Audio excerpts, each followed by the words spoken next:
अब प्रसंग चल रहा है कि हम जैसे कोई आपदा आप पर आई और नाम ले नहीं रखा तो वो आपदा आपकी देह तोड़ जाएगी, उसमें बचाव नहीं होगा। बचाव करने के लिए हमने कुछ करना पड़ता है, और वो परमात्मा जिसकी शरण में आप कभी रहे हो और पार हुए नहीं और फिर आप दोबारा भटक रहे हो, तो फिर उस मालिक को पता होता है। कहता है जो जन मेरी शरण है ताका हूं मैं दास, और गैल गैल लाग्या फिरूं जब लग धरती आकाश।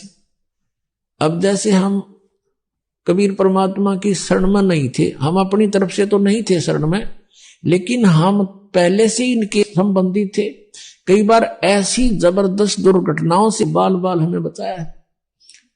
एक बार नहीं कई बार ऐसी घटनाएं कई प्रकार की, तो हम ये सोचा करते ये ब्रह्मा विष्णु जी और शिव जी ये श्याम जी ने रक्षा कर दी।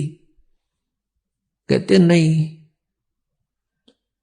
हम इनकी भक्ति करते थे इसलिए इन्होंने हमारी रक्षा की नहीं।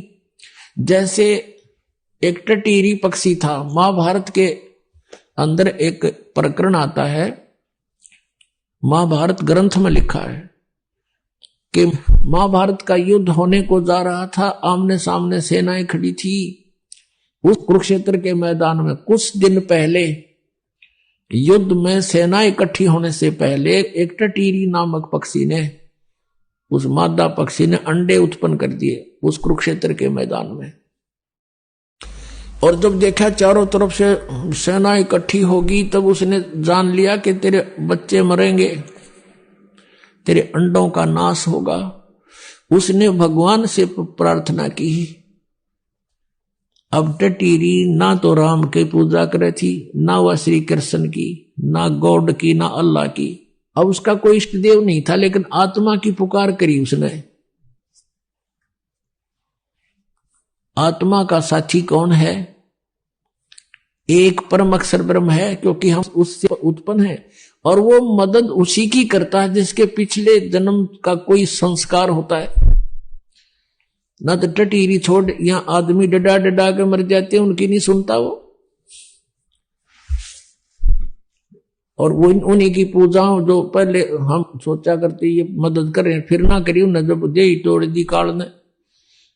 तो कहने का भाव ये है कि टटीरी के अंडों की रक्षा परमात्मा ने की, कारण कुछ भी बनाया। कहते हैं इंद्र के हाथी का एक घंटा टूट गया, हाथी का बांधा करती है टाली सी लंबे, लेकिन उसके बहुत बड़ा घंटाला था, वो आकर ऊपर गिर गया अंडों पे। महाभारत का युद्ध हो गया, अग्निबाण चले, आसपास की जमीन भी फूक दी, पहाड़ भी टूट गए, लेकिन अंडा का आंत नहीं आन दी। अब वो टटीरी किसकी पूजा करती थी? क्या वह राम की पूजा कर रही थी उसने, या कृष्ण की कर रही थी, या विष्णु की कर रही थी, या कोई श्याम जी पूजा थी? और उसकी रक्षा की वो किसने की? उस पूर्व संस्कार से। जैसे गीता जी अध्याय नंबर 15 के श्लोक नंबर 16 और 17 में 3 भगवान बताए, एक सरपुरुष, एक अक्षर पुरुष। सरपुरुष अक्षर पुरुष ये कोई भी आपके प्रारब्ध में परिवर्तन नहीं कर सकते, ये स्वयं भी नाशवान है, इनके अंतर्गत जितने प्राणी हैं वो भी नाशवान है। 17वें श्लोक में कहा कि उत्तम पुरुष है तू अन्य परमात्मा इति उदाहरत है, ये लोग तरम आविश्य विवर्ती अवैश्वर है। वो वास्तव में पुरुषोत्तम, उत्तम पुरुष, पुरुषोत्तम श्रेष्ठ भगवान तो कोई और है जिसे परमात्मा कहते हैं, और वही तीनों लोकों में प्रवेश करके सबका धारण पोषण करता है। किसी भी प्राणी का जैसा भी लेन देन है वही करता है, वही उसने व्यवस्था करवा रखी है, और विशेष परिस्थितियों में वो अपनी प्यारी आत्मा के लिए स्वयं भी कहता सो छल सीधर मैं करूं अपने जन के काज।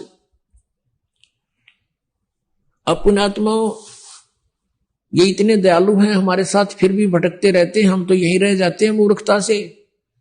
और जो हम यहां रह गए तो हमारे लिए देख अब फिर भटक रहे हैं। परमात्मा 600 वर्ष पहले आए कबीर परमात्मा, जगह जगह जा करके अपने आप अपनी सत्संग शुरू कर देते थे, पुण्यात्मा उनके विचार सुनने बैठ जाते थे, उनको फिर चार्ज करके परमात्मा सहशरीर आए थे सहशरीर चले गए। उसकी अतिरिक्त भी वो जब चाहे जब प्रकट हो जाते हैं।